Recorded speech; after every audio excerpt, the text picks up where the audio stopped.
Hello student, welcome to back my channel. मेरा नाम तो आज मैं आपको क्लास 10th एंड 12th के सब्जेक्ट जीव विज्ञान के चैनल का नाम है गोल्ड टॉप बैच और मेरा नाम है अतुल।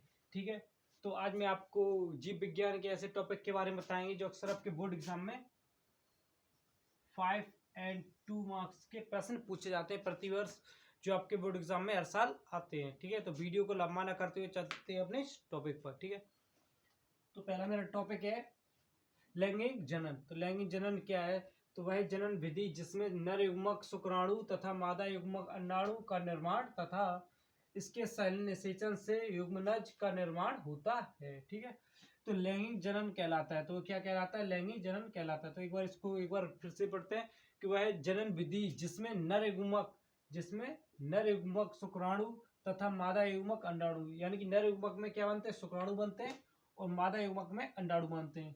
ठीक है, तो तथा जब इनके संलयन होता है तो उससे निषेचन युग्मनज का निर्माण होता है और इसे लैंगिक जनन कहते हैं। ठीक है, तो युग्मनज से भ्रूण का विकास होता है तथा पूर्ण गर्भ विधि के बाद शिशु जन्म भी इसी के भाग से लेता है। ठीक है, फिर नर युग्मक का निर्माण वृषण की शुक्र जनन नलिकाओं में होती है। ठीक है, मादा युग्मक अंडाणु का निर्माण अंडाशय के ग्रिफियन पुटिका में होता है जब इसका निषेचन गर्भ विधि के बाद शिशु के रूप में जन्म लेता है। ठीक है, तो ये बात इतना ये स्पष्ट कर रहा है। तो एक बार इसको देख लीजिए और वीडियो को चाहे तो आप एक बार स्क्रीनशॉट ले लीजिए क्योंकि आपके बोर्ड एग्जाम में आता है। ठीक है, तो इसका मेरा नेक्स्ट टॉपिक है अपरा। तो अपरा क्या है?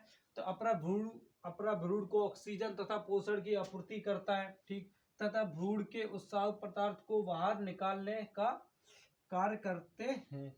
तो अपरा जीवन संबंधित मौलिक आवश्यकताओं की पूर्ति करता है, उसके स्वास्थ्य की रक्षा करता है। ठीक है, तो ये बात इसमें स्पष्ट कह रहा है कि जो अपरा होता है भ्रूण को विकास करता है, उसकी मौलिक आवश्यकताओं को पूर्ण करता है और उसकी जो गंदगी वगैरह उससे भी बाहर निकलता है और उसकी जीवन संबंधित की रक्षा भी करता है, उसके स्वास्थ्य की रक्षा भी करता है। ठीक है, ऑक्सीजन पोषण की आपूर्ति भी करता है। ये सारे कार्य अपरा के कार्य होते हैं। जो शिशु होता है, जो बच्चा जब गर्भवती में जब जन्म लेता है तो अपरा ही उसको ऑक्सीजन दिलाता है, खाना पीना जो भी कुछ होता है उसका सारा अपरा ही कार्य करता है। ठीक है, तो ये बात ये अपरा की परिभाषा ये अक्सर आपके बोर्ड एग्जाम कम से कम ये आपकी 2 नंबर के प्रश्न जरूर पूछी जाती है। टिप्पणी में आपका ये सवाल टिप्पणी पूछा जाता है और ये आपका लैंगिक जनन ये कम से कम आपके 5 नंबर का प्रश्न में जरूर ये पूछा जाएगा कि लैंगिक जनन क्या है।